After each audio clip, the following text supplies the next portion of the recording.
Hello guys, welcome back to the channel. In today's video, I'm going to show you how you can share group chat invite link on Instagram. Okay, here I have opened my Instagram application on my phone.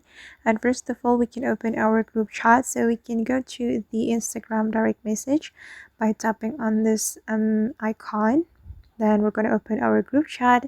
And for example, I'm going to share the group chat link of this group chat, so we can tap on the group chat to open it, then click on the group chat's name right here. Okay, and if you want to share the group chat invite link, you can simply tap on invite link option right here. Then there are three options for you. You can click on copy, send in Instagram, or share. If you want to copy the link, you just need to click on a copy. But if you want to share this group chat invite link to other application, you can click on share. And if you want to share this group chat link in Instagram, you can click on send in Instagram. Alright guys, and that's how we can share group chat invite link on Instagram. I hope this tutorial will be useful for you. Thank you so much for watching and see you on the next video.